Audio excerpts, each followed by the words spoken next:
Tell us a little bit about your career and how you got started in real estate. So I started 35 years ago, very long time, and I'm doing it for many, many years, and I learned a lot throughout my career. I actually started it by just when I was attending USC in California, and I got a traffic ticket that I couldn't afford to pay. So I was rushing to find a job, and I found a job as a property manager of a really rough residential building in downtown LA. At the time, it was really rough area.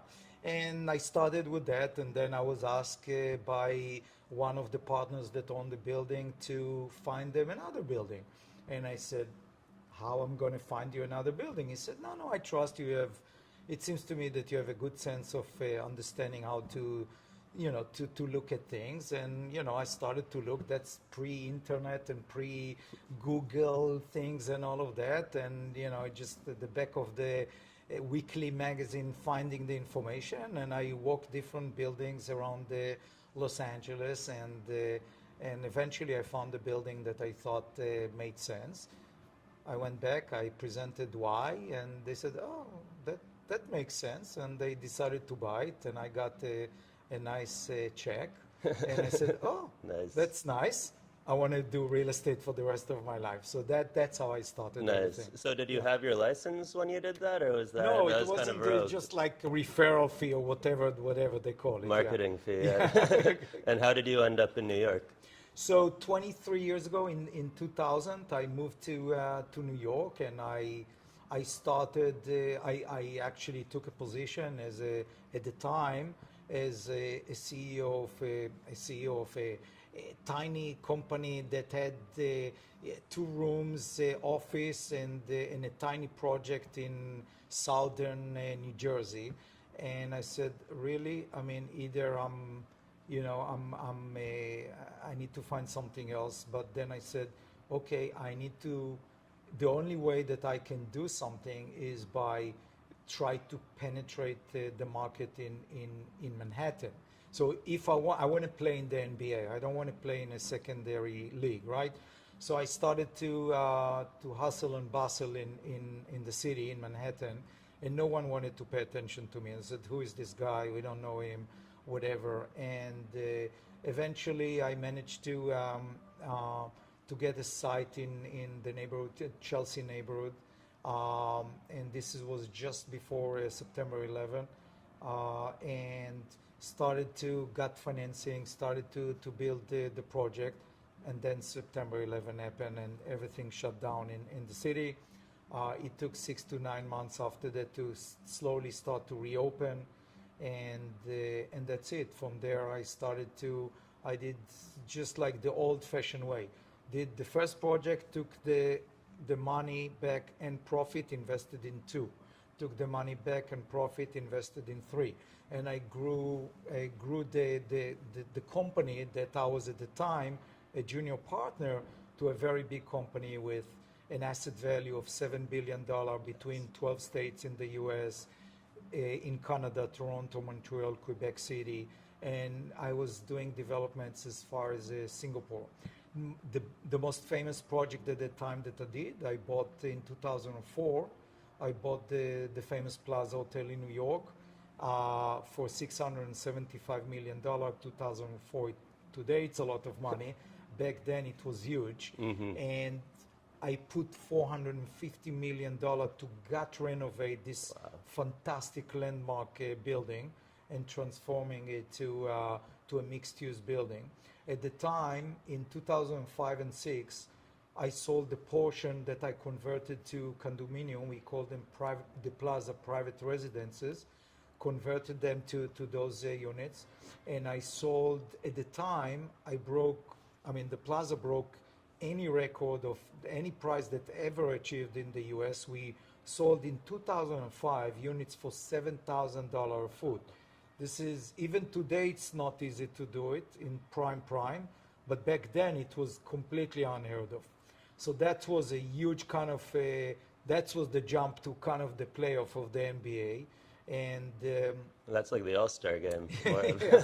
So that's, but it was extremely difficult because I had a lot of the union were demonstrating against me because I was taking jobs from them. Eventually, I settled with them, and it was a very, very difficult project. Meanwhile, I was doing other projects in New York and outside of New York, again in Los Angeles, on Wilshire Boulevard, in Toronto and Montreal, and all of that.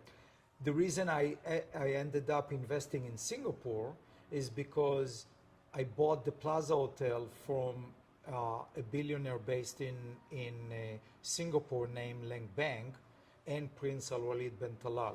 So Leng Bang offered me to come to Singapore and invest with him in deals in Singapore, and we did a couple of very big, amazing deals in Singapore.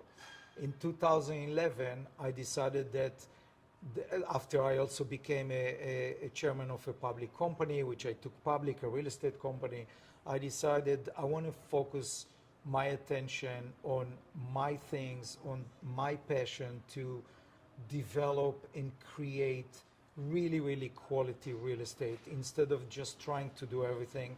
And so what I did in 2011, I formed the Naftali group and started basically 2011, restarted again as like a startup, and very quickly grew up to what we are today. Got it. So your guys' focus is luxury condo for the most part. So I would say we focus on residential. We don't do office. I don't like office. I don't like retail. Hospitality is very rarely, I mean, something like the Plaza, a portion of it, a mix between high-end hotel and residence. That's something potentially can be done. But the best sector that I believe, the best sector in real estate is residential, because look, the world population is growing. There is a need for a place to live. And if we look about my generation, your generation, by and large, the quality of what we want, the place that we want to live, the quality that we want to live is far better than what our parents and grandparents used to live.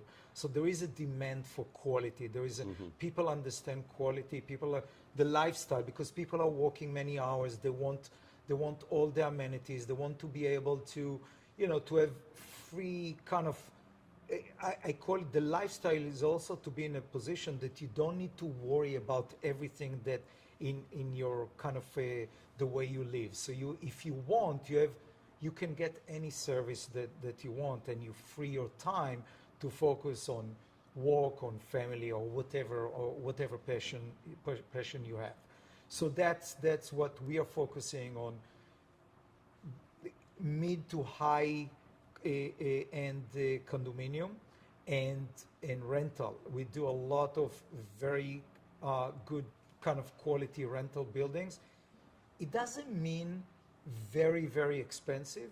It just means that the quality of every project that we design and build is very, very good quality for the price point.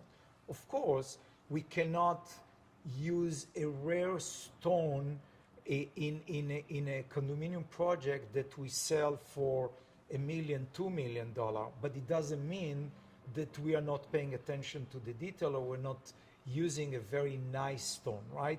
But if I sell a unit for $60 million, that's maybe I use a rare stone that, those that are looking for $60 million, it's like a very rare piece of art.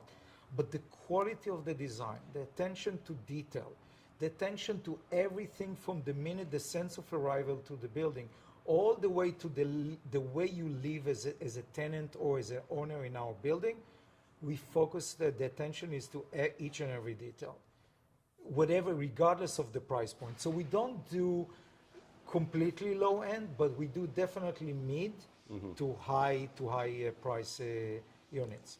And how did you guys identify Miami was the city that you wanted to move into next, and then zero in on World Center and this lot specifically? So we think that we're quite good in what we do and the way we design, but we also very realistic. We are not. We don't think that we are good enough to create a demand. So we always follow the demand. We pay attention. We follow the demand. Miami. I didn't discover Miami. Many people discover Miami way before me, But Miami matured a lot in the last 5 to 10 years, and really matured a lot since COVID.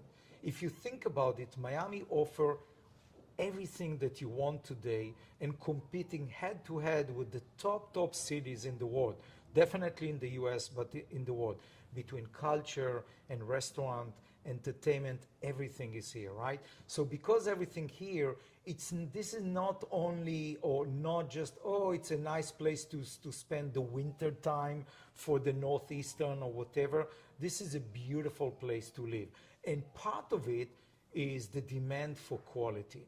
The demand for quality, the quality of product for everything, not only real estate, between the quality of restaurants today, the design district, the quality of fashion, the quality of design, the quality of everything in Miami is substantially higher than 10 years ago, right? By and large. So that's where we can step in and contribute our part to, because we are very well known for the attention to detail, the quality of the design, the quality of the layouts, the quality of the production. One thing is to design and to show a beautiful rendering. Another thing is really to deliver the right quality. And because we are doing it for so many years in different markets, we are known to be able to deliver a really good quality. Look, part of it was during COVID, we had a lot of New York buyers asking us, what do you have in Miami? What do you have in South Florida? And the answer was nothing. So they said, okay, when you have something, can you let us know? We like the way you guys are designing and developing things. We potentially going to look at it. So we said, okay, great. So there is a real demand for it. And now Miami World Center is because we believe very much in the transition into an urban type of living, right? What does it mean, urban type of living? What is New York all about? New York is all about that you go out wherever you live, right? You walk almost in any weather, okay? You have everything that you want around you, everything that you need and everything that you want. But it's not only New York. Think about Paris, think about London, think about all the major cities. Now, if you think about South Florida, you really need a car here. You really need a car, and the culture here is really around car. What does it mean? Some people spend 2 hours and more a day in a car. So now thinking about lifestyle, what is part of a lifestyle? Lifestyle is not only to have a nice suit or a nice whatever, right? Or to go to a nice restaurant. Lifestyle is also how do you spend less time in a car and more time to do whatever you want. Miami World Center is a relatively new neighborhood that design in a way thinking about urban type of environment. So all the lobbies for all the buildings are at the ground floor. You step out to the sidewalk. You step in from the sidewalk to your building. If you think about it, most neighborhoods, you don't have it in Miami or South Florida.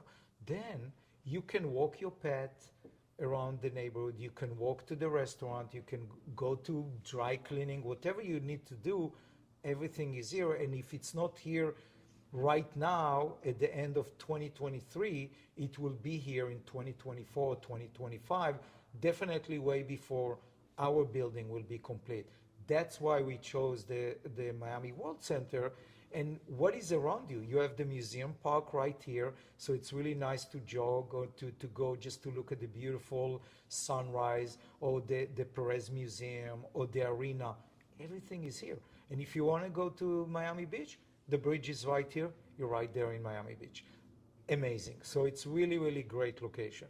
So you mentioned the parking. Is there any other aspects of the building that Miami allowed you to do, or people in Miami demand that you weren't able to do in New York due to constraints or something like that? So it's very interesting. In New York, when we talk about New York obviously have, you have a lot of boroughs. So Manhattan is one of them. In most of the island of Manhattan, as a developer, you're not allowed to build parking. And if you're allowed to build parking, is only a small portion of the number of units that you have. For example, many times 20%. So if you have 100 apartments in a building, you have only 20 parking spots in a building. And it's also very costly in New York to build it. Not to mention, I give you an example, in the couple of last projects that we did in Manhattan, we sold an SUV parking spot for, and we have few of them, for $550,000. I could imagine. Okay, yeah. this is a price of a studio, beautiful studio apartment in Miami, and we sold for an SUV, right? Miami, again, even though Miami World Center is a lot about that you can walk here and you can use public transportation, but we understand that at the end of the day, the culture is about having a car, and if you don't use it during the week, you're going to use it in the weekend, right? So we do have a huge parking here.